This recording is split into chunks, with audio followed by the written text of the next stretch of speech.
Ladies and gentlemen, welcome to today's episode of Inteligense Chek. My name is Grim and I'm joined by my good friend Conrad. What's up, boy? What's up? Okay, so today we thought we'd tackle the races that are available to all player characters in Dungeons and Dragons at the moment. Depending on time constraints, we're going to start with the Player's Handbook races. And if we have more time, we'll go into more. Otherwise, we'll just do book by book. So, races. How important do you think they are, Con? Very. I mean, yeah, it's not to sound racist, but yeah, a race actually hinders a lot of what you can do, and rather how easy things might be for you in a setting, how hard they might be for you in a setting. I feel it determines that. What do you think? I mean, see, every race brings something different, right? Yeah. And at the end of the day, it's like, what do you... Okay, let's look at the basic situations of races, right? Every race has certain ability score increases, certain features, which are unique to their race and their race alone. So sometimes, depending on the setting that you choose, it's very important you choose a race that is viable, Yeah. as opposed to something that might be cool. Because sometimes you might want to play a Dragonborn, but then you're like, wait, he doesn't have dark vision. We're playing a campaign in the Underdark, where it's always dark. I can't see in the dark. Fuck. But that's the whole thing, right? So the thing is, at the end of the day, you gotta pick a race which matches the game you're playing in. Yeah. Again, you don't have to do that. If you want to play, you can play whatever you like, honestly. But at the same time, don't pick a race that's, potentially not useful. Yeah. But again, Again, you can, as Paul said, it's not necessary that you have to. And the times when you, choose to actually be, I'm actually going to go with something really weird that, might just not work in my favor in the campaign, but go ahead with it anyways. I mean, please, by all means, you can go for it. I mean, one of the reasons I want, one of the ideas I have is to make a sentient piece of bread, which is carried around by his mage hand. He's a wizard who's a piece of bread. But he travels around with a mage hand. So it's just it's not viable at all. Because if I get dunked in water, I'm dead. You're dead, yeah. But, you can try it. It's completely fucked. Another example is in Storm King's Thunder, our playthrough of Storm King's Thunder. All of us have weird races except for Bala's character. Yeah. Everyone else is except for the Asma, all of us are not from this plane. Yeah. So yeah, there are a lot of questions raised by the NPCs, and that way it hinders a lot. So apart from these racial traits that you might get, the ASI increases or whatever traits you get, say for example, sticking with the Dragonborn, you get breath weapon.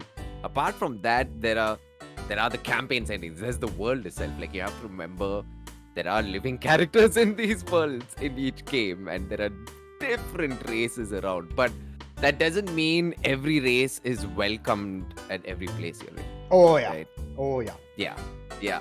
Remember, racism is a thing. Yeah, racism is a thing. Yeah, it does exist. How hard it is in the game depends on your DM. Yeah, 100%. Yeah. Because, I mean, it's like some DMs will allow extra planar races to be played. Sure, you can do it. But then, don't be surprised if an NPC goes, wow, what the fuck are you? Yeah. That was the exact warning you gave me when I told you I wanted to play a Loxodon. And you were like, you're going to be a big ass elephant. We were going to have I know. I'm preparing for it. So, I prepared for myself before we started off the campaign. I was like, okay, I need to find ways of taking care of myself. I need to make sure this character is she's always taking care of herself because of this. Because people haven't seen a walking elephant in this plane. In this plane. Yeah. And the thing is, even Dragonborn are a new thing as well. I mean, I won't go into the lore of Dragonborn, but back in the day, the Dragonborn were not from the plane of where the game is set. They're actually from a different planet altogether, which is the weird thing. But now they've become a common race within the D&D campaigns. So, speaking of Dragonborns, let's begin there. Because alphabetically, they come first. In the player's handbook, anyway. So, Dragonborn. Easily my favorite race of all time. Like, if I have a chance, I will always play a Dragonborn. Okay? So, in terms of racial traits, they get a +2 to their strength score as well as a +1 to their charisma score. You get access to your draconic ancestry, which is pretty sick, actually. Mm-hmm. So depending on which ancestry you choose. So for example, let's go down to, yeah. So you can go, so depending on which ancestry you choose, you gain a breath weapon that coincides with that, plus a resistance to that type. So say you choose a black dragon, you do acid breath. And you are now also resistant to acid damage. And your breath weapon does a 30-foot line attack, which is amazing. Or you can choose blue, for example, and blue gives you lightning. Or brass, which is fire. Bronze, which is lightning again. Copper is also acid. Gold is fire. Green is poison. Red, obviously fire. And silver and white are both cold. Now, the reason you choose the different ancestries of the different breath weapons you get access to, and also how it affects your appearance. Yeah. Like for example, if you are a black dragonborn, maybe not all your skin is black, but there are certain parts of your body which are covered in black scales, where not everything else is. Mm-hmm. So it's pretty cool in that regard of what you can pick and choose. Not gonna lie, they are quite badass. They look super cool. Like my first character ever in D&D was a dragonborn monk, and it was so much fun. We're not using the player's handbook, dude. We are doing everything via alphabetical. So dwarf comes second. So your first thing you choose is your draconic ancestry. Okay, so you pick one of those colors, and you get different breath weapons. Now, in the game, however, unfortunately, Dragonborns get a bad rap because the breath weapon, which is like their main feature, can only be used once per long rest, which is terrible. So in my games, at least, I homebrew it as such that you can use your dragon breath as many times as 1 plus your Constitution modifier. Yeah. So say you have a +4 to your Constitution modifier, you can use your dragon breath 5 times before you have to take a long rest to get it back. Because otherwise, it's really shit if you use it once. It's quite shit. Like with its default stats. Yeah. And I mean, if it was up to me, I would up the damage, honestly. Like every 2 levels or something. Because at first level, and increase every 2 levels or 4 levels also is good. Yeah, because I mean, otherwise it's a 2d6 right at the gate, which is fine. But then if I'm going to play like something like at 6th level it becomes 3d6. But instead, I can just go either a fighter or a paladin and just hit you twice for more damage than my breath weapon can do. Yeah. So it's like I genuinely believe Dragonborns need a rework in terms of how they function. So coming back down to the ancestry, you gain damage resistance depending on the ancestry you choose. So depending on what you choose, what damage you do as your breath weapon, you are now resistant to that damage type, which can be very interesting depending on the setting that you're playing in. Yeah. Then it comes to languages you get inherently speaking. So you gain Common, which everyone speaks. Common is English essentially. And of course, the Draconic language, which is spoken by very few things. But you can speak to a dragon. If you meet a dragon, you can speak to a dragon in Draconic, which is great. And that's pretty much Dragonborn completed in their entirety. Yeah, they're pretty straightforward. Very straightforward. But they're quite badass. I do agree with you. The breath weapon can use some changes. Can use some buffs to it. Yeah. And the beautiful thing is like, if you gain feats, like I was saying, we'll do a complete episode on feats because that's a long ass list. But some of the feats you can get, there are racial feats that you can get from Dragonborn. Man. Yeah. Which are they're pretty quite cool. brutal. Yeah. Some really cool feats you can get your hands on. Okay, so that's that done. Conrad, did I lose you? No, I think I lost you for a second. Oh, okay, cool. First, I was like, what the fuck? Yeah, there you are. Yeah. Just Okay. Discord being Discord. Yeah, Discord being Discord. It's a little bitch. Okay, now we can move on to dwarves. Con, would you like to take dwarves? Ooh yeah. Well, dwarves again. I mean, everyone knows the dwarf, right? Like, come on, you can't unless you haven't watched fantasy or read fantasy. Yeah, I mean, classic fantasy dwarves are always there. Yeah. And if you look at the D&D dwarves, like they're pretty much the same. And just like in general, even players who end up playing dwarves, they turn to be like they role play in the usual dwarf fashion. Love their alcohol, ready to get into a fight Yeah. and protect people and shit, even though they're so tiny. Yeah. All that good stuff. But looking at their racial traits, let's see. Let's start off with their ability score increase. So these guys, well, straight off the bat, they get a +2 to their constitution. And that comes in handy with actually a good trait, which we'll get into later on. Yeah. And now I don't know if we spoke about it earlier, but each race also does get their own movement speed. Yeah. So Oh, yeah. Speed if as you well, look, yeah. So I think for Dragon Balls it's 30 feet. It's 30 by feet, yeah. default. Yeah. Yeah. But dwarves, being the stout little chaps that they are, they get 25 feet of movement. So that's something to remember when you're playing a dwarf. Like, if you're a person who wants to be, like, get in the action as fast as possible, maybe a dwarf is not the right way to go. Yeah. Maybe. Yeah. Again, it's just us, like, our own opinions on that. Oh, yeah, 100%. Yeah, but dwarves do get dark vision. Now, Yeah. dark vision is an amazing racial trait.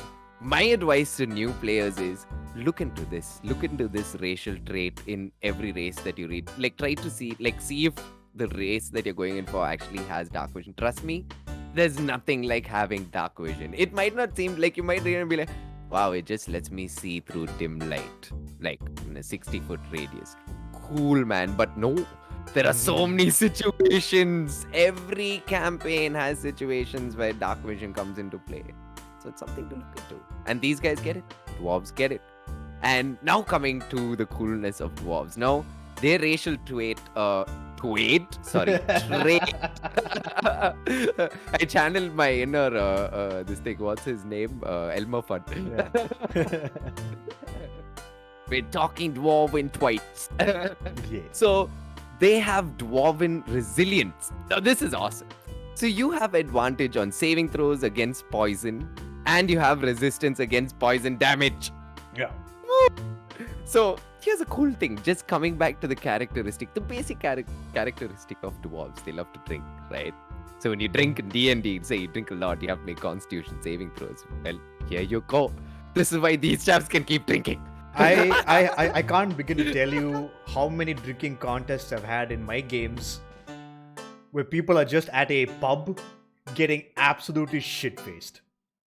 Trust me, guys, it's important. It's important. Drinking games are quite badass in D&D. Hey, they decide a lot of things, huh? You never know. You could just challenge someone to a drinking competition, and if you win, hey, you might, like, earn a favor from them or something. Yeah, favor, gold, items, maybe. Yeah. So coming back, these guys get dwarven resilience, which is awesome. Which is really cool. So maybe if you're looking for a character that's probably going to be a solid meat shield, here you go. These guys could probably tank a lot of restraints and stuff. Yeah, they should be able to get out of them quite easily, I think. Yep. And let's see. Now you have dwarven combat training. Ooh, this is quite awesome also. So you have proficiency with the battle axe, hand axe, light hammer, and warhammer. Now, there's a reason they've specified these things, because the Warhammer, I think, comes under heavy. It's a heavy weapon. It's a martial weapon. Yeah. So remember, not all classes allow you to use martial weapons. But say, example, if you're picking a class that doesn't let you use martial weapons, but you want to use one, hey, there you go. Dwarves, like, you have a Warhammer. Maybe you don't have a choice, but Warhammer is pretty badass. Yep. That's something to look into. So these guys gain proficiency in certain weapons. So that's pretty neat. Like Dragon Bonds, if you look at the Dragon Bonds, they just get one awesome, trait. These guys have two, and there are more. Oh, So these chaps, coming back to dwarves, they love sitting and making their own weapons, crafting their own gear and stuff. So you gain proficiency with artisans tools of your choice. So it could be smith's tools, brewer's supplies, or mason's tools. Yep. All three of them are can be really handy. You can make really, liquor. really handy. You can make booze on the go. Yeah. And you can start a side business. Fucking hell. The gold you could make selling liquor. If your liquor is good, hey. You might get a bunch of taverns hitting you up for supply, and there you go. That's a side income for you there. Or have smith's tools. Traveling around. You want to either upgrade your armor or repair someone's armor or weapons, whatever.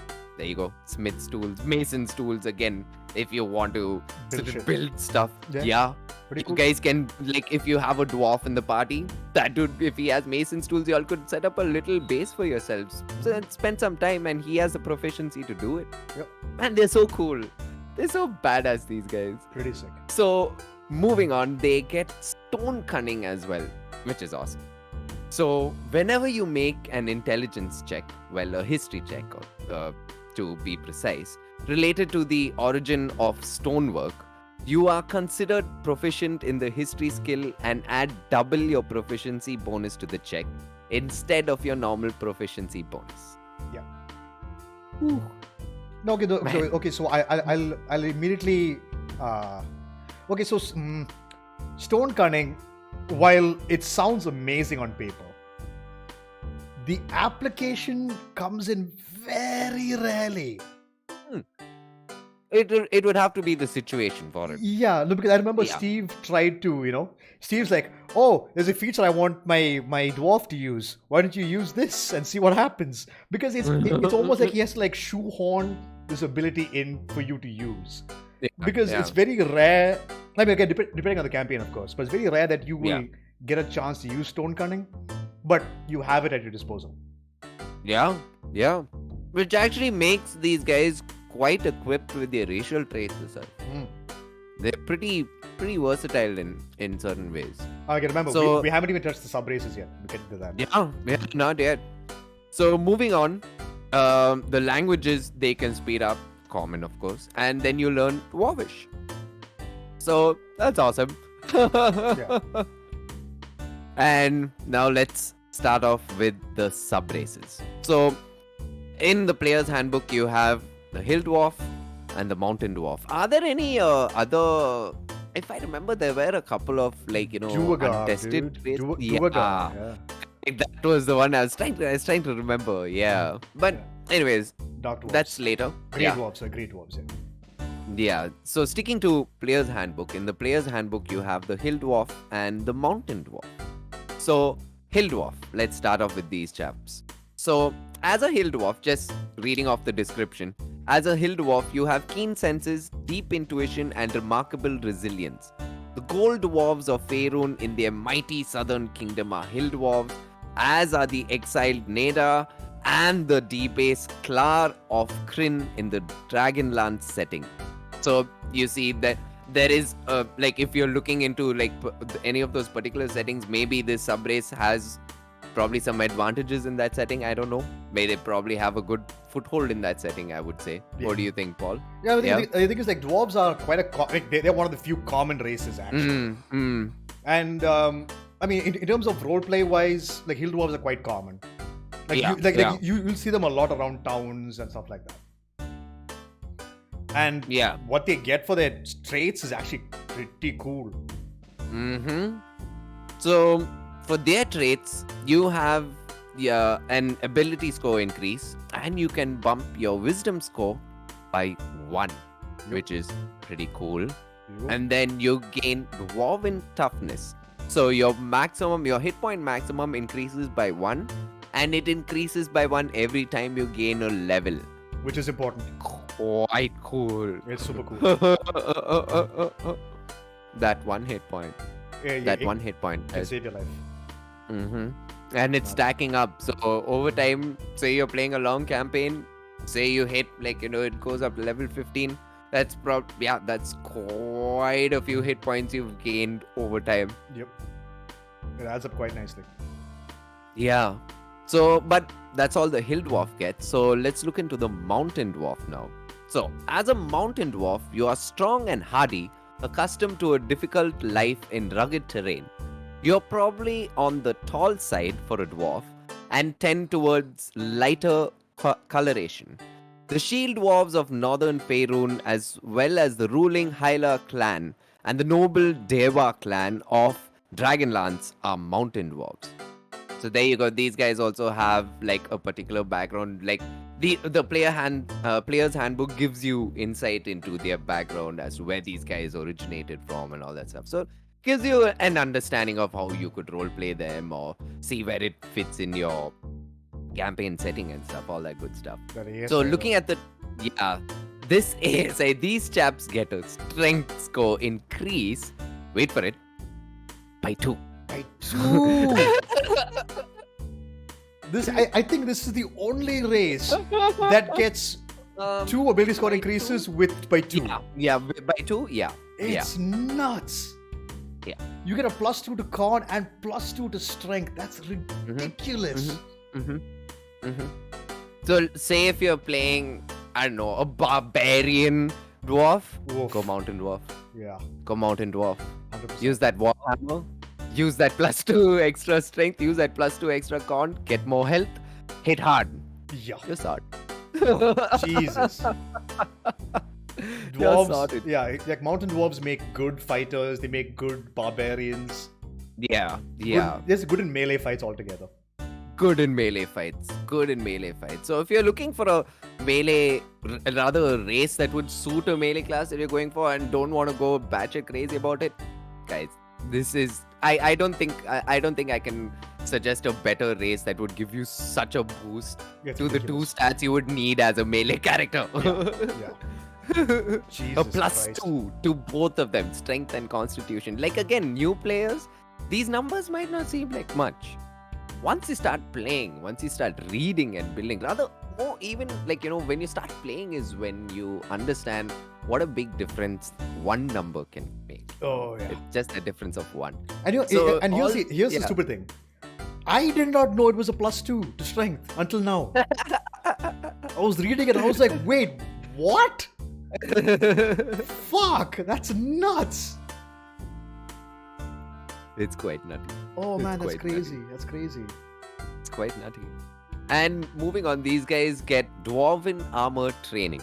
So you have proficiency with light and medium armor. So here again, say supposing it's a class that doesn't give you proficiency in that necessarily, you do have up till medium armor, you have proficiency in those. I mean, think about it. You could be, again, depending on your stat roll, you might choose to be a wizard. Yeah. You can be a wizard mountain dwarf. It'll be awesome. Yeah. Like, say if you have like say if you had an 118 on your stat roll, you could have just put that into your and just use these the +2 and into the strength and things. So you'll be a healthy wizard, a strong wizard actually. Yeah, you can build a mountain dwarf wizard and go abjuration or go war domain wizard. Yeah, it's ridiculous. Yeah. And you can wear armor now. And you can wear medium armor. Yeah. Pretty nuts. Pretty nuts.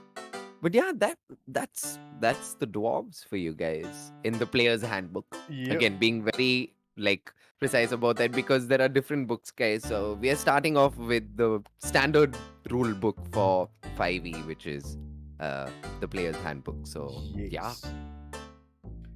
I think that's the end of the dwarves, right? Yeah, that's the end of the dwarves. Oh, now we get to everybody's favorite. Oh my, of course. Everybody's favorite. Of course. All you fantasy nerds. Yeah, welcome to the elves, guys. God damn you all. Yeah, welcome to the elves, guys. Welcome to the fucking elves. Oh. Go ahead, Paul. Go ahead. I mean, anybody who... Okay, I'm assuming all of you who are watching this have seen fucking Lord of the Rings. Kakashi. Or anything. Yeah. It's Kakashi, sorry. Disagreeing with Kakashi. Yeah. Dwarf greater than elf. Yeah, baby. 100%. That said though, elves are nuts. It's true. I hate admitting it.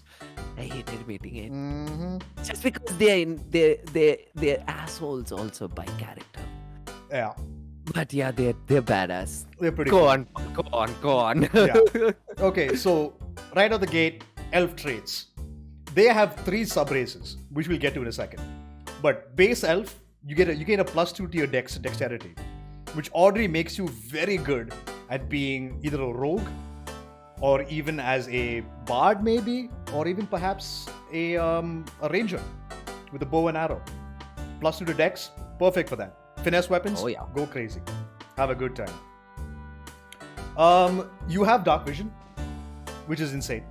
Again, like I cannot understand. Like I can't mention, we can't understate how important dark vision can be. Mm-hmm. So it's kind of thing like their speed is 30 feet. That's normal. That's standard for most races.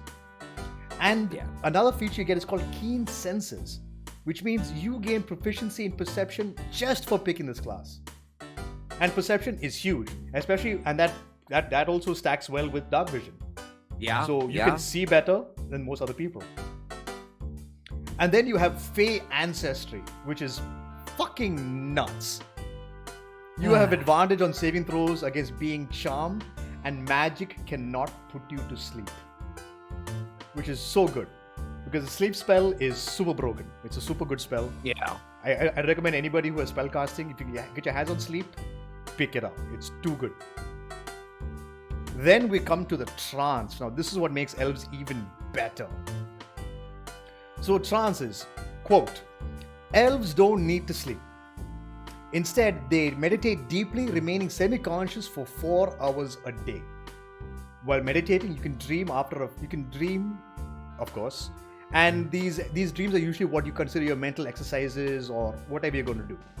So, how it works in gameplay is, so when the party decides to take a long rest, which for everybody else is 8 hours long, as an elf, you've completed your long rest in 4 hours time. So you can just sit up and be on watch and watch over the party while they sleep. So elves get this shit back in 4 hours, and they're very good for spellcasters. If you're gonna play spellcaster, elf is probably the way to go. And then of course it comes to languages, common and elvish, obviously. Now we come to the sub-races. So the first sub-race is the High Elf. And of course, with this, the ASI you get for this is Intelligence +1. So essentially, the High Elf is probably your best course of action if you're going to build a wizard. One, because you get access to Mage Armor as a spell. So with that +2 dexterity increase, your Mage Armor will be even more powerful. And if you're going to pick up the Blade Singer Wizard, the High Elf is without question the best race to go for that. I was about to mention that. Exactly. And the best part is and you have elf weapon training as a High Elf, which gives you proficiency with a long sword, short bow, and long bow. So it's kind of nuts. It gives you all the things you need to be a range character or up front, up close and stabby person, whatever you wish. And then of course you gain a cantrip. You can choose one cantrip from the wizard spell list, which is good to have. And thanks to Tasha's, you now have access to Mind Sliver, which is a stupidly good cantrip for you guys to have. So I'd highly recommend that one. And then of course, you get to pick one more language beyond Common and Elvish that you will learn. These are the features you gain as a High Elf. Now, coming to the Wood Elf. So Wood Elves, instead of intelligence, your wisdom goes up by 1. And you gain the elf weapon training, which gives you proficiency with the longbow, the longsword, short bow, and longbow, just like the High Elf. But then you also get fleet of foot, which means your base walking speed is now 35 feet. So you are 5 feet faster than anybody else at base levels. That's huge. That's huge. And then the next feature you get is called Mask of the Wild. You can attempt to hide even when you're only lightly obscured by foliage. So you can actually hide at any point you'd like. So the Wood Elf is fantastic for rogues and rangers. And maybe, if you wish, a cleric. That'd be amazing. Which is super cool. Like, they are so much fun. I mean, like, think I live in the woods. Like, think Legolas. Legolas is the classic Wood Elf. If you're looking for inspiration, Legolas is exactly what Wood Elf is. Then we come to the Dark Elf, or as we in the game call the Drow. Now, Drow are a hated race. Yeah. One, again, this sounds super racist, but they have really dark skin, white hair. They live in the Underdark, which is no sunlight at all. And unfortunately, they're usually classified as slavers. Yeah. And they worship the evil god Lolth, who's a spider god who is all about cruelty and torture. So everyone hates a drow. Everybody hates a drow. Like if you see Good intro, Paul. Good intro to them. Yeah. Like most of the times, if you choose a drow in your game, most people are going to be like, I fucking hate you. And not for any, like, you could be the most lovely drow on the planet, but people are going to hate you, man. Yeah. So coming down to their ability score increases. Drow get a +1 to their charisma score. So they might make good bards, or they could make a good warlock if you wish. So up to you to decide how you're going to play that. But they also get superior dark vision. Yeah, we go.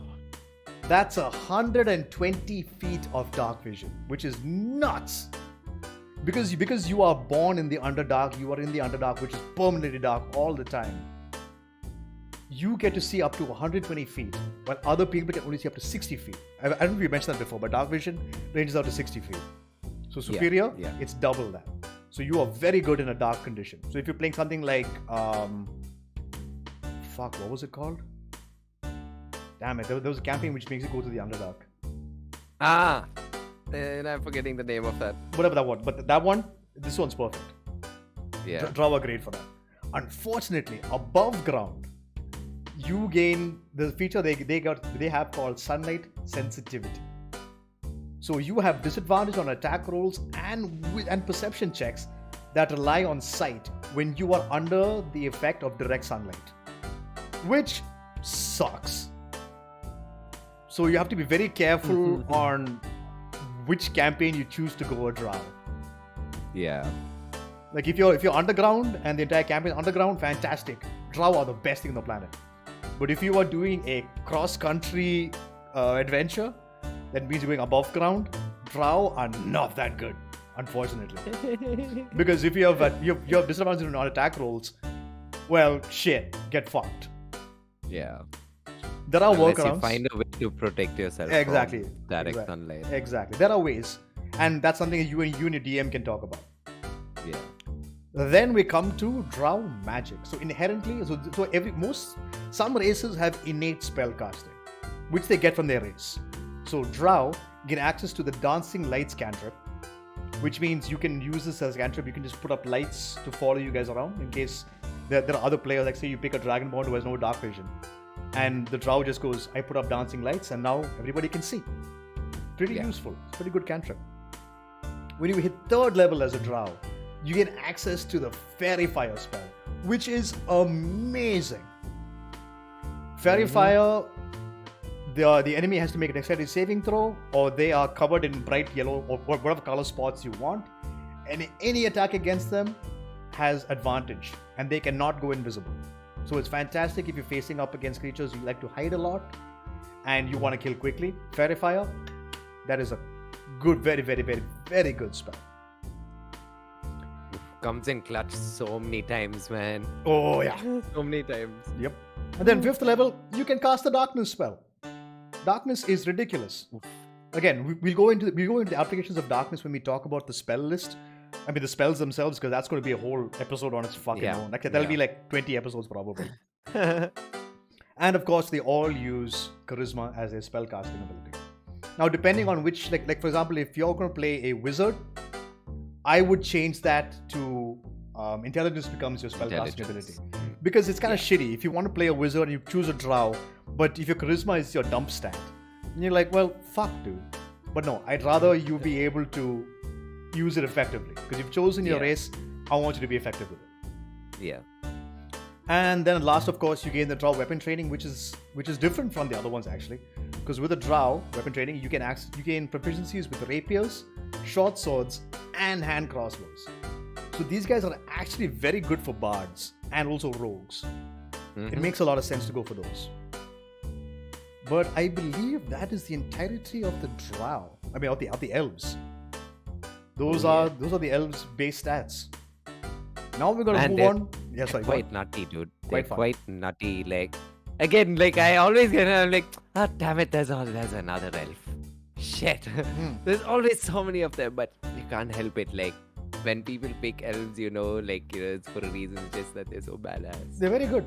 They're very, very good. I mean, like Especially of for course. casters, yeah. Yeah, and also the fact Amazing. that it's just like, and I know there's like a stigma against the elves are hoity-toity.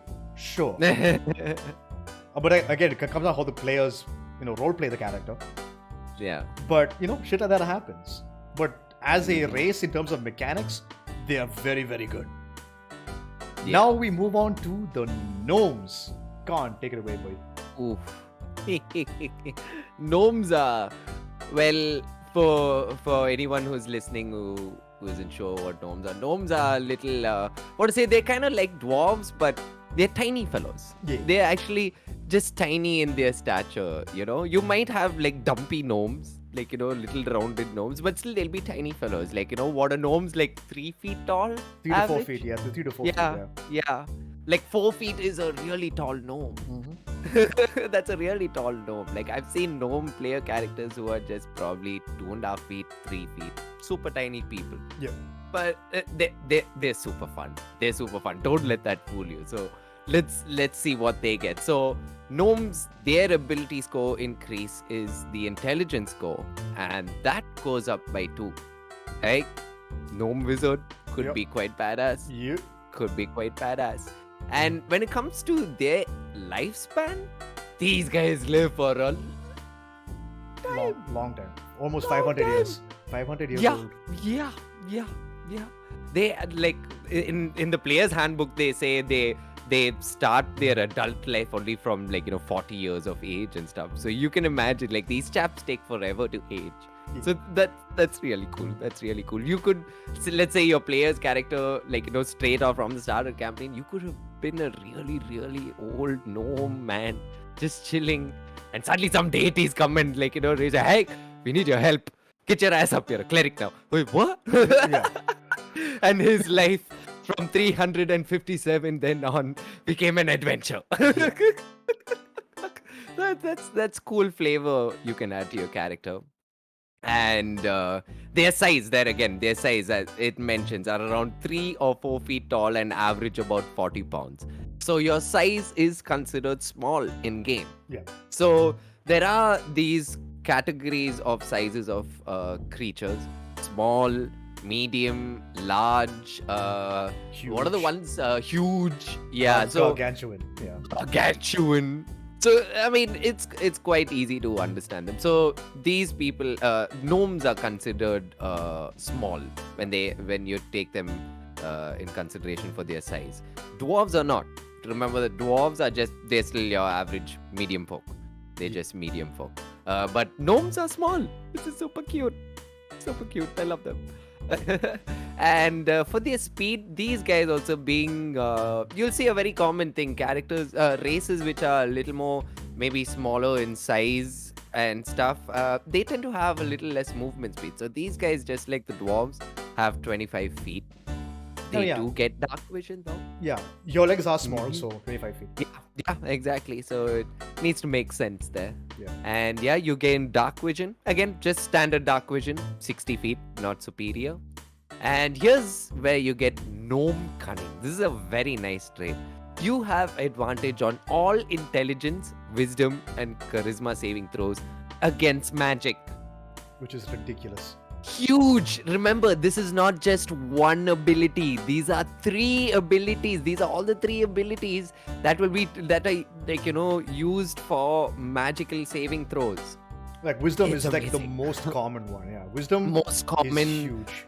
Yeah, charisma is usually for all your charms and stuff. Usually, those are your charisma spells. Intelligence is probably, I think, what's that mind one? Mind sliver, mind whip, Sliver. Yeah, feeble mind whip. all of these. Yeah, so Man, having advantage on all these three like abilities, any of these three abilities, that's pretty huge. It's huge. That's pretty huge. Something to really think of. If think about it. Gnomes, guys, they might be tiny, but these guys are pretty cool. Yeah, pretty chunky, pretty solid. Yeah. And for languages, they speak and read and write Common and Gnomish. So Gnomish originates from Dwarvish script. Doesn't necessarily mean they speak Dwarvish. Maybe you can speak to your dungeon master about that. Maybe if your DM feels like, maybe there are similar, alphabets or whatever used, then maybe you could understand Dwarvish to an extent. Maybe. I don't know. Yeah. That's up to a DM. Yeah. So moving on, let's touch on the sub races. So in the player's handbook, we have the forest gnome and the rock gnome. Now, these are pretty cool. So let's start off with the forest gnome. So with the forest gnome, as an ability score increase, your dex goes up by 1. Okay? And for a racial trait under that, you get natural illusionist. So you know the minor illusion cantrip, and intelligence is your spell casting ability for it. Well, your intelligence goes up by 2 anyway, so that's good. And you also gain speak with small beasts.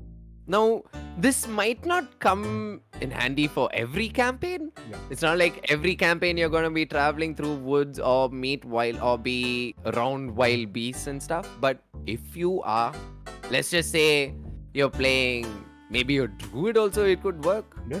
It could work. You could just, instead of casting speak with animals, if you see a little badger, you just say, hey, I'm just speaking with these small beasts, and your DM will be like, sure. And you'll have a conversation with the badger. That's so awesome. Yeah. And So- some of these small creatures could help you out also.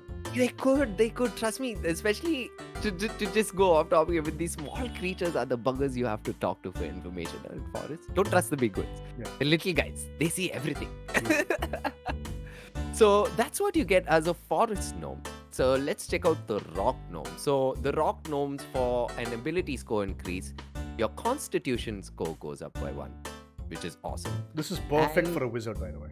Yeah, it's amazing. You get the +2 to intelligence, and you get the +1 to the con. Beautiful. Or And even you- the this thing, artificer as well. And speaking of which, these guys, as a subracial trait, they get artificers low. So whenever you make an intelligence check related to magical items, alchemist or alchemical objects, or technological devices, you can add twice your proficiency bonus instead of any proficiency bonus you normally apply. Yeah. That's awesome. It's pretty cool. That's pretty cool. Like, as you said, Paul, like for a wizard, a rock gnome would be awesome. You can easily identify your items and stuff, dude. Very Like, sick. peace. And you also gain Tinkerer as a subracial trait. So you have proficiency with artisan's tools. Using those tools, you can spend 1 hour and 10 gold pieces worth of materials to construct a tiny clockwork device. So this device, guys, has its own HP. It's got 1 HP rather, and it has an armor class of 5. So if, like, say a baddie is hitting it, that's to keep in mind. And the device ceases to function after 24 hours, or when you use your action to dismantle it. At that time, you can reclaim the materials used to create it. You can have up to 3 such devices active at a time. That's pretty cool.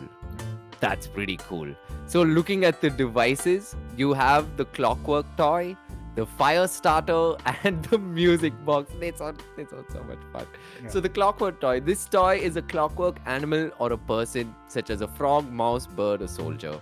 When placed on the ground, the toy moves 5 feet across the ground on each of your turns in a random direction. It makes noises as appropriate to the creature it represents. It's good for diversion.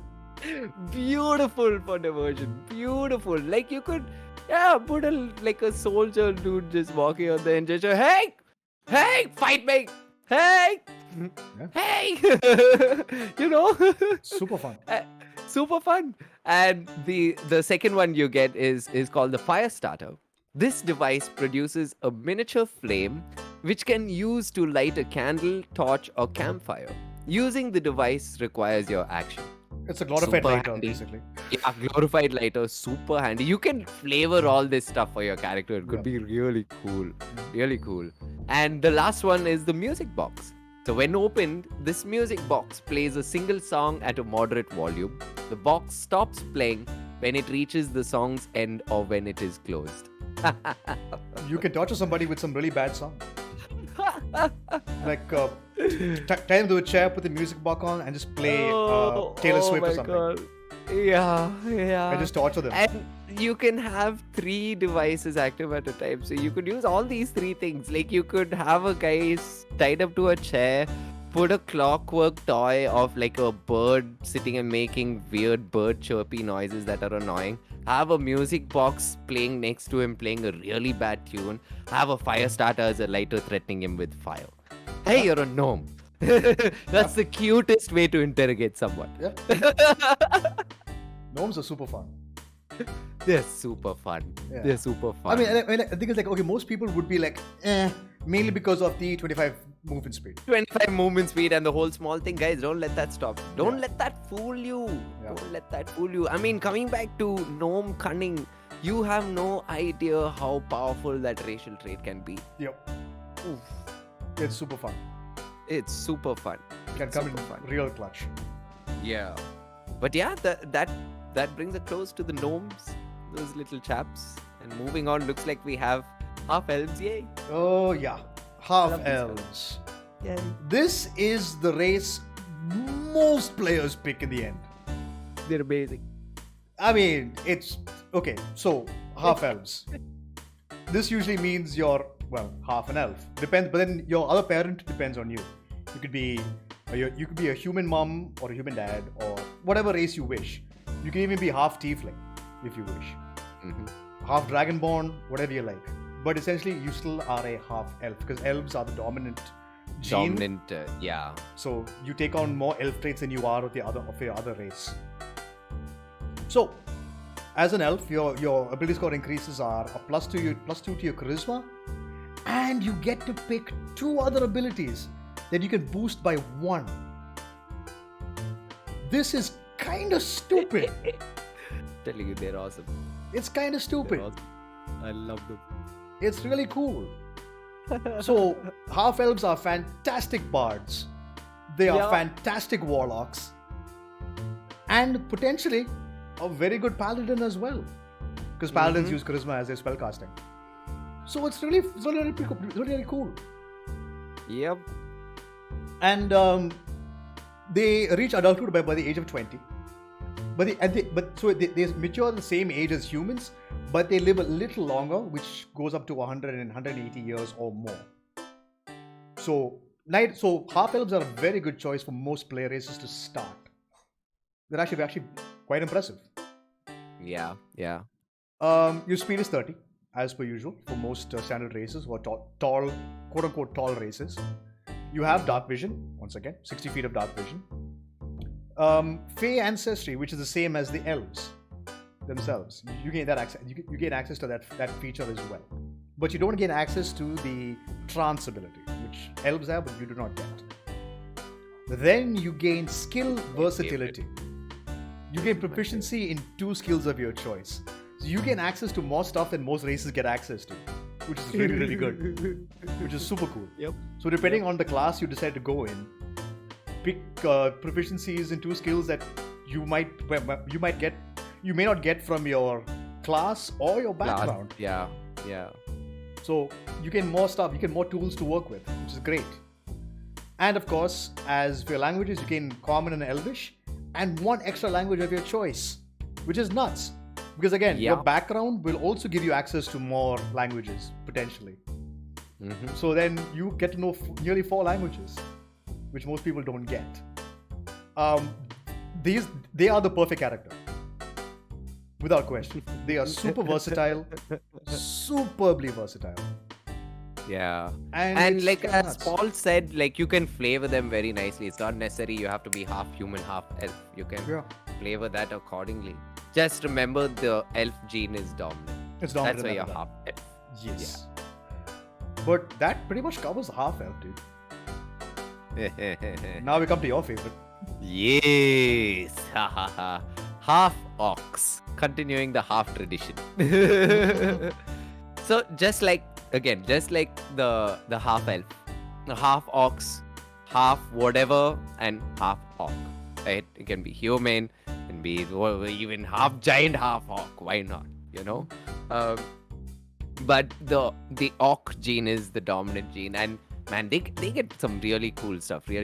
So the ability score increase you get as a half Orc is your strength score increases by 2 and your con score goes up by 1.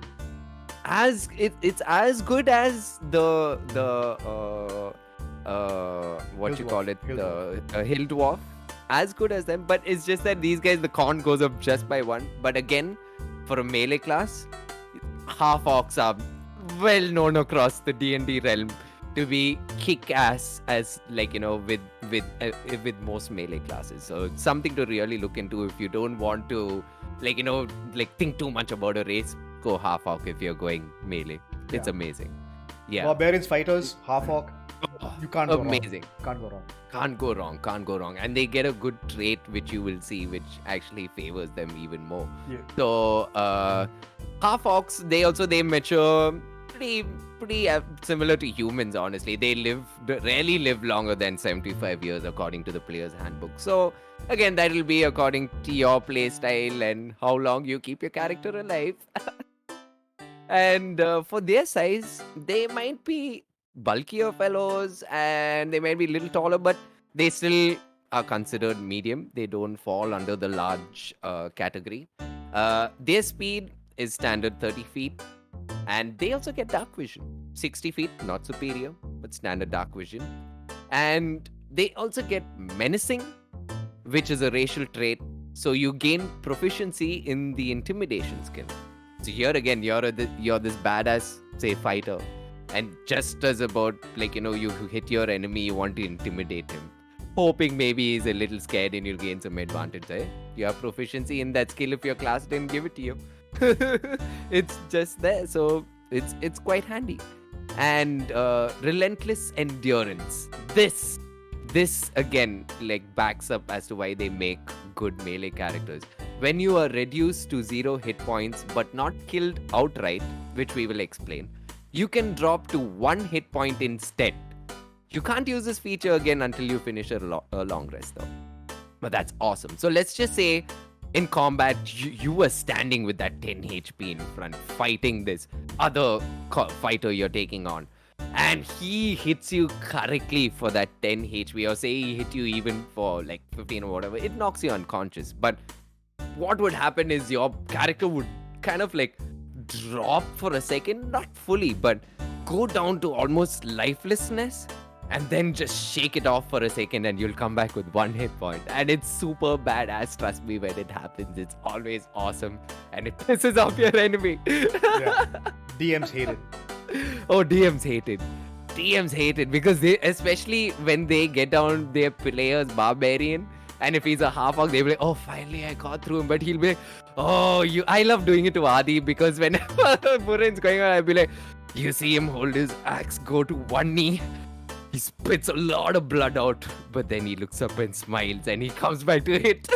Yeah. And he's like, oh, damn it. Yes, you're relentless. Yes, I'm back with 1 hit point. It's awesome, guys. Yeah. It's awesome. Like I said earlier, if you're looking for a race and you don't want to dive deep and find anything too complicated, half orc. At least my advice would be half orc. I don't know. What do you think, Paul? Oh, no, 100%. Because the next feature works beautifully as a barbarian. Yeah. Actually, let me finish the next feature. That will cement my point. Yeah. So the final feature they get, rather the final trait they get, is called Savage Attacks. So when you score a critical hit with a melee weapon attack, right, you can roll one of the weapon's damage dice 1 additional time and add it to the extra damage of the critical hit. Yes. So Sweet. imagine you're using a great axe.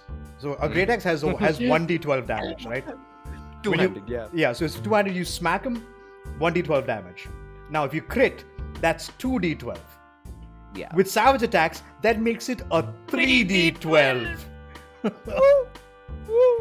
And on top of that, if you're at level 9, you get brutal critical, which means you can make it The 4d12. barbarian, you will get brutal critical. So for barbarians, it's a no-brainer. Half-orcs are the best race ever for them. It's like kind of like built to be a barbarian. Yeah. I've managed to get that, like, the savage attack and the brutal critical, and it was amazing. It was the best feeling ever. 4d12s, guys. 4d12. And imagine that with Great Weapon Master. Oh, that's what, +5 to it? Plus 10 to damage. Plus 10 to the damage, or +5 is it? Plus 10 to the damage. Plus minus 10, sorry, yeah. minus 5 to the attack roll. -5 to the attack roll, correct, yeah. But Oh, you God. can put out, in one turn, you can put out 4d12 plus 10 damage. Oof. Let's say you were a Great Weapon Master Half-Orc Barbarian, right? Oh. You reckless attack with Great Weapon Master. Jesus. So just going a little off topic, guys, because this is pretty fun. Like it's now that we think of these guys, actually really cool. So barbarians have the feature to recklessly attack. Okay, so that means when they recklessly attack, they attack at advantage. But that also means any enemy attacking them in that round attacks them also at advantage. So recklessly attacking with the Great Weapon Master feat, and if you crit, holy Moses. Yeah. You are, even Moses will be like, holy. Because at the end of the day, even though an enemy has advantage on you, if you kill them, okay, no problem. And you will kill them. 4d12 plus 10, holy shit. Yeah. Because 4d10, so wait, it's 4d10 plus, so 4d12 plus 10, and that's not even adding your strength modifier to the attack as well. No. So if you have a plus 5 to strength, that's 4d12 That's plus 15. Plus 15 in total. Yeah. That's a lot of fucking damage. It's a lot. And you could attack twice. It's amazing. But yeah, So much damage. Half-orcs, guys. Half-orcs. I mean, this is why I love them. I personally love them. But trust me, you can also play them in the, non-typical, the non-stereotype sense. Like, you can have a very chilled out half-orc also. Yeah. You will see why when we end this podcast. You will see why. You will see exactly But- why, Yeah. And for their languages, they can speak, read, write Common and Orcish. Orcish is fun to know. But that brings an end to the half-orcs. Oh, God, Yep. I love them. Now we come to the bog standard human. Now, Oh, actually, we missed out Halfling. oh fuck, we forgot about halflings. Yes, Halfling. Oh halfling. Jesus, we forgot about halflings. Oh my god, yes. I completely forgot about them because we should have done them before the half orc. My bad. Halflings. Holy shit! How did I forget about these guys? It's okay. Halflings or hobbits, if you prefer. Yes. For all you fantasy nerds, take it. Yeah, halflings are essentially hobbits but less furry. Let's put it that way. Halflings are just like gnomes. You are considered a size small. Tiny people. Tiny people, So which cute. also means your speed is 25 feet. However, your ASIs are dexterity plus 2. Fantastic as rogues. I kid you not. A halfling is amazing as a rogue, and I'll tell you why in a second as well. So, 25 feet, you get lucky. Oh my god. Yeah.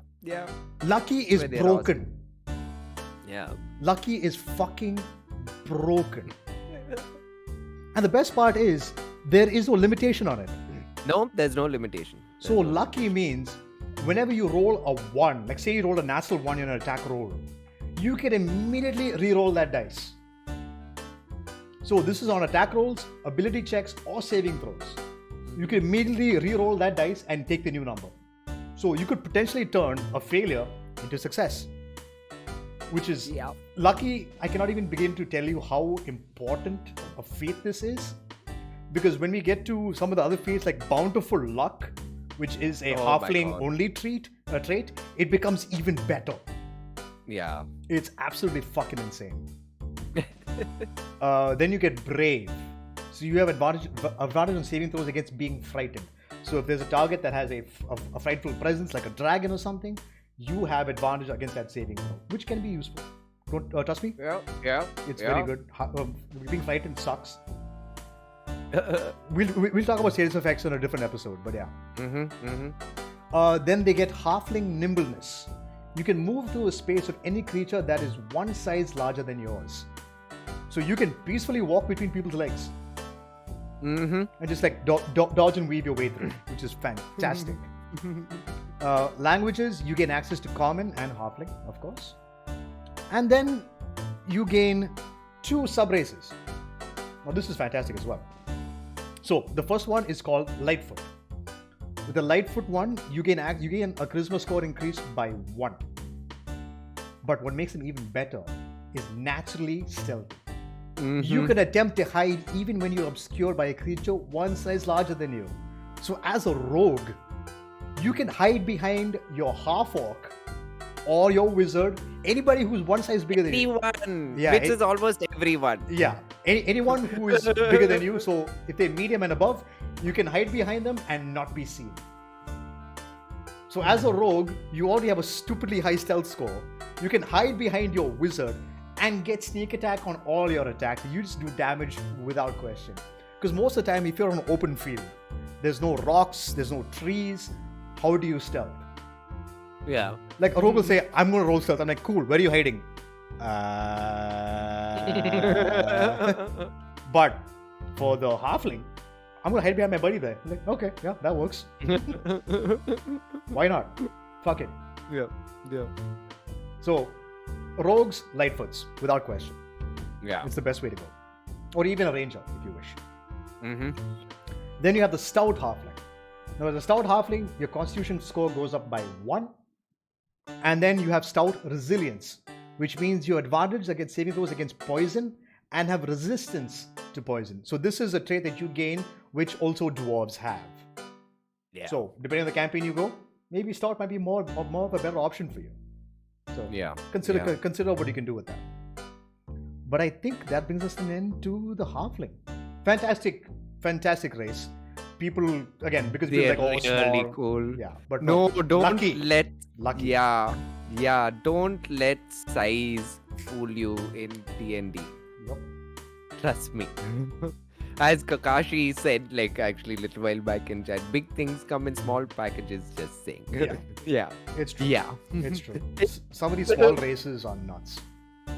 Yeah. Oh, man. Okay. With the end of that, we get humans. Box standard. Potentially Bloody boring. humans. But- So it's gonna be super boring. But they're cool. But yeah, they're cool. Again, like humans, just for people who don't know anything about D&D, humans are there everywhere in D&D. Yes, it's very like quite dominated by human race, just so you know. But they're also pretty cool. Don't let it fool you, even though it's just like you might think, man, humans might. I'm actually one of those people, even though I'm saying it. I've never played a human, and I might never play a human. Just because I'm one of those people who's like, I don't want to play one because I am one. That's fair. No.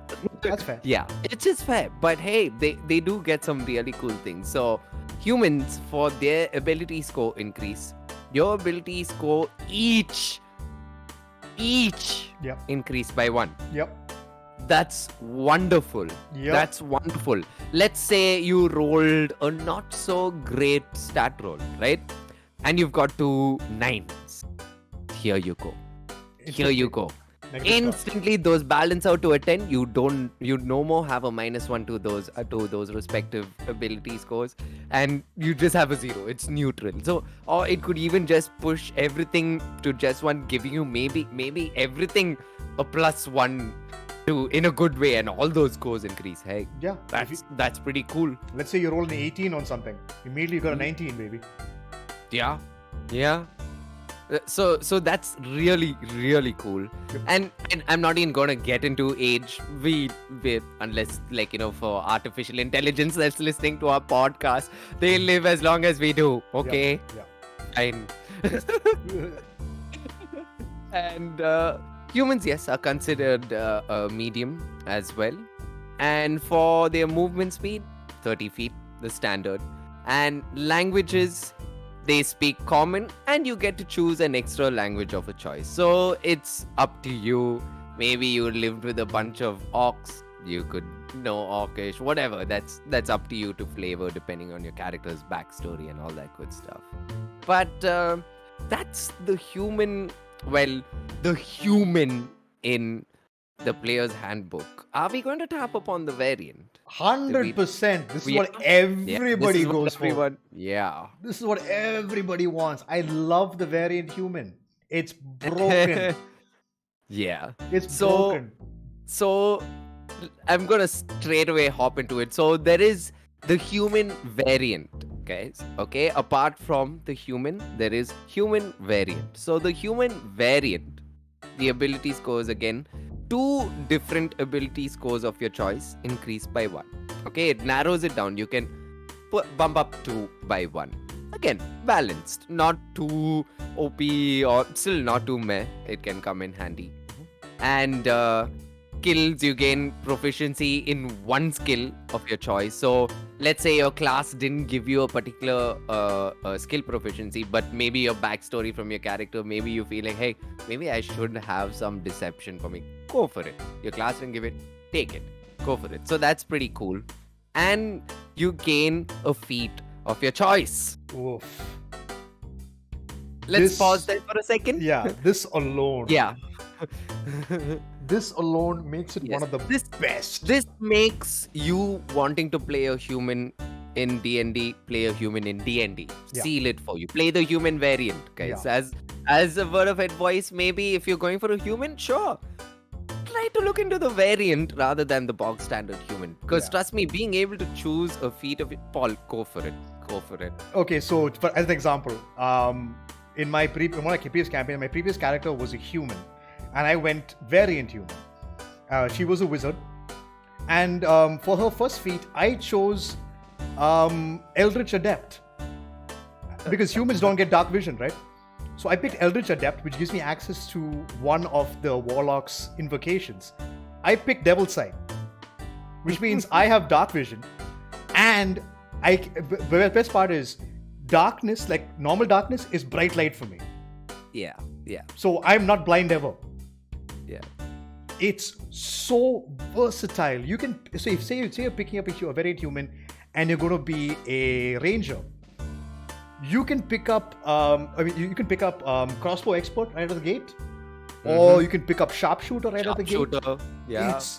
It's so many things. So many versatile. things. It's basically you can. It's sort of like a character creation in a standard RPG game on a console or a PC or something. Yeah. Right? You can pick and choose and throw these things into the human, even though the human might not have it. Yeah, the variant human is without question the most versatile race you can pick in D&D. Mm-hmm. It's stupid how good they are. Mm-hmm. Everyone thinks they are fucking human. No, variant human. Yeah. That shit is Yeah. woo, so good. Yeah. So good. Yeah. It's awesome. It's awesome. Like there are so many applications for it. And like moving on, age, it's the same as the human. And size again, you fall under the medium category. Speed is the same, 30 feet. And for languages, yeah, it's the same. You get to read, speak, write common and one additional language of your choice. And here's the thing: the reason why the feat thing is so powerful. Every other race only gets to pick one feat at level 4. Yeah. You only get to pick you pick an ASI or you pick a feat at level 4. As a variant human, you're the only race that gets a Right feat off. right off the bat, Yeah. which And is you could be insane. coming into a campaign with a really powerful feat. Like, Yeah, and pick lucky. Yeah, there are Pick lucky feat. Yeah. Jeez. Oh my god. Like the applications for a human variant, rather the build variants you can go with for a human variant are quite. I think that when you think of it, it might be an S tier race. Would it fall Easily, under an S tier? easily. Yeah. Easily. Come think of it. Yeah. Let's be clear. A lot of this depends on your stat roll. Your stat roll. Yeah. Yes. Yes. When you roll for stats, consider. Like, don't Yeah. think humans are useless. Look at the variant human. Can the variant human give you something that other races cannot give you? And you can just come up with some absolutely batshit insane stuff. Like there's no limits to what you can make with There's the no variant limit. human. There's no limits. It's so There's good. no limits. It's so There's no limits. Like you can sit with your DM itself and come up with some really cool stuff for the human variant. Oh my god. Yeah, I mean, human It's variant. Pick Ranger, go Gloomstalker. The Gloomstalker, by virtue, gives you dark vision. Oh man. So you can pick up Crossbow Expert See? as your feat, See? and See? you're just like fucking destroying people. There. See, like that's what we're saying, guys. So if you're like listening to this and you're like, man, humans sounded boring, but think about it. You're getting to choose a feat from the feats list straight off the bat. Yeah. Doesn't matter which level you're starting in game. Also, say in game, you are starting with at level 6 or 7, and you have the ability to choose an ASI or feat from level 4, right? You could stack this. Get 2 feats right out the gate. You could just build 2 feats right out the gate and blow your DM's game out of the bat. Yep.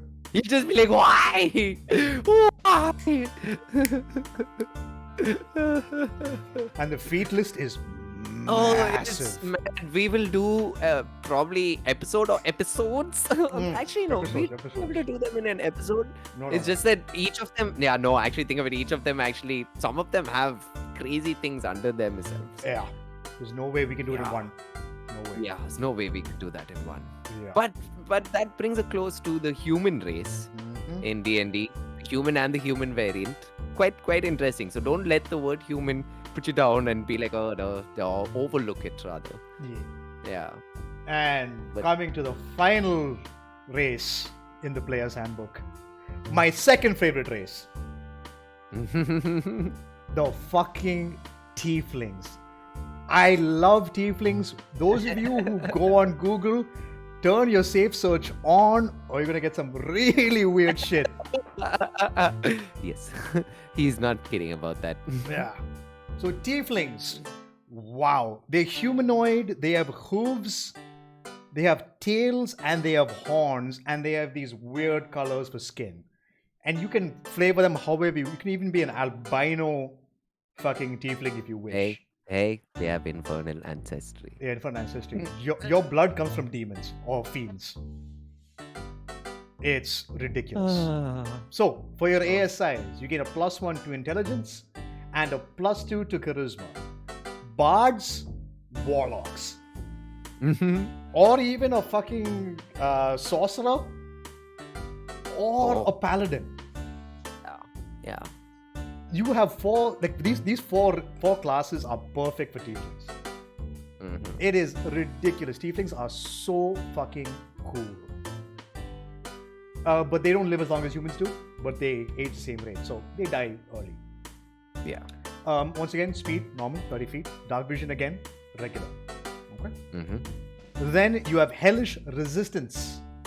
You are resistant to fire damage, which is easily one of the most common damage types in the Yeah. game. Yeah. Which is great, which is good. And then of course you gain Infernal Legacy. So again, this is all from the player's handbook. There are also variants you can find in Yeah. different other books, but we'll get those later. So Infernal Legacy. You know the Thaumaturgy cantrip, which is actually not a bad cantrip. It's It's a beautiful you cantrip. can do a lot of things with that. Beautiful cantrip. And then at third level, you gain Hellish Rebuke, which is fantastic. Somebody hits you, you can hit them back for damage. Ooh, but Which is for great. everybody. Yeah, then fifth level, you gain the Darkness spell.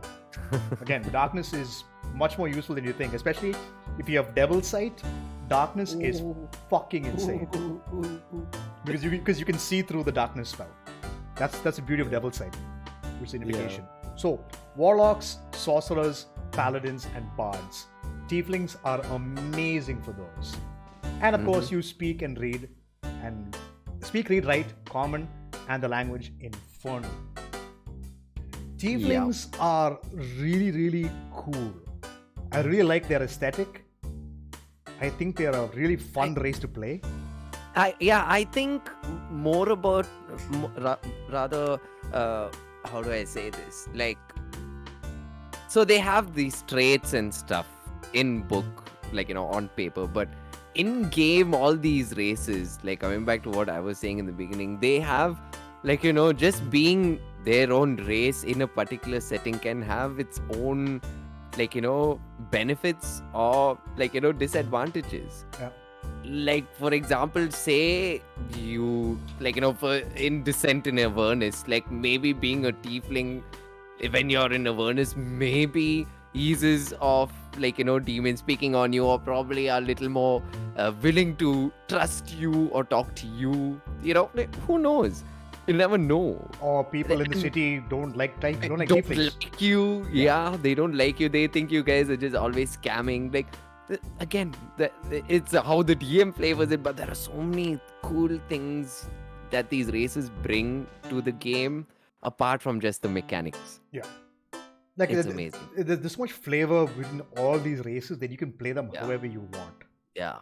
Now, so we just use the standard rules for all of this as it stands in the player's handbook. Tasha's cauldron to everything came out recently, and that threw everything on its head. So Tasha's has this rule called what was it called? Custom lineage. Custom lineage or custom legacy. Yeah. Now here's the beauty of that situation.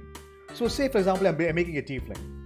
Intelligence score by 1, charisma score by 2, right? That's the standard. If we're using Tasha's rules, I can change those scores around. So say I want to make a tiefling wizard. Instead of my charisma plus 2, I can make my intelligence plus 2. And my intelligence, I can make that instead a constitution plus 1. Mm-hmm. Tasha's has opened up your ability to vary everything. Yeah. It is stupid. So coming back, you thought halflings are like, tiny, or gnomes are tiny. Hey, I made a gnome barbarian and he's badass to all hell. It's ridiculous. Because of Tasha's. Yeah. Custom lineage. Custom lineage. Just switched everything to what I needed to make a barbarian. And oh my god, it's amazing. So this book has brought out the ability for players and DMs to sit together and come up with cool customized character builds. Yeah, I mean, imagine the hill dwarf again, which is plus 2 to strength and plus 2 to con. Switch those around. I want to be a dwarf rogue. Go for it.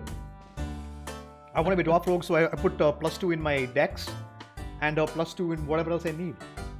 Yeah. It's insane. Like Tasha's, I hate and love Tasha's. As a DM, I hate Tasha's. As a player, I love it. It's quite overwhelming as a DM because your players are gonna go bonkers, and players do go bonkers. Paul says he's like overwhelmed, but he makes like crazy characters now because of Tasha's as a player. Yeah. You can make some weird shit. You can make some really weird shit. Like gnome barbarian, half elf barbarian if you want, a half orc wizard. You have all these. Actually, a half orc is a wizard, not bad actually. Half orc as a wizard is amazing. Yeah, It'll be just amazing. Get dropped and like, no, fuck you, I'm standing back up. And like we also mentioned, like you could also make a wizard dwarf.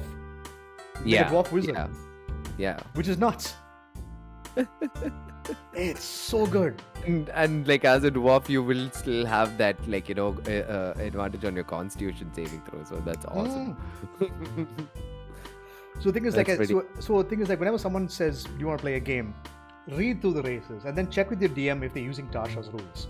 Yeah. Because if they're using Tasha's rules, see, my beef with Tasha's rules is it makes players want to min-max more. Min-max means make the most powerful character you can. Like you will take deductions in certain places and put things in other places just to make the perfect character to do exactly what you want. Now min-maxing is well and good, but at the same time as a DM, I can always compensate for those min-maxes. Yeah. Because last thing I want you guys to do is breeze through a fight. Yeah. But always remember the DM can throw everything you throw back. Remember, anything you can do, the DM can do as well. And the DM can do more of it than you can. Yeah. So But don't think like DMs want to kill you all the time. No, no, it's please, just that DMs have the job of balancing things out. yeah. I mean, and if an encounter is no challenge for you, where's the fun for you? Yeah, there's the one for like both sides, like the DM or the player. Like both will just be saying, "Oh, okay, that was done in like what, a minute? Cool. You guys want to continue or stop?" Like no. it's so boring. Imagine just steamrolling through a dungeon in like 10-minute session. Yeah, it's just like, man, like what the fuck? It feels bad. But yeah, so I mean, we are an hour and 31 to cover just those many races. Yeah. So Yeah. you know, we'll call this session here today, and like I said, this is just only the player's handbook. Yes. There are easily wait, it's 1, 2, 3, 4, 5, 6, 7 more books Yep. of races that we can go through, and there are so many races that you can customize and play with and have a lot of fun with. So Yeah, today, we'll get into all these books like one by one slowly in the 100%, future. 100%. So for Yeah. now, this is just the player's handbook races, and with Tasha's rules, you can make whatever you like. It's insane. Like again, making a drow paladin. Like yeah, sure, go for it.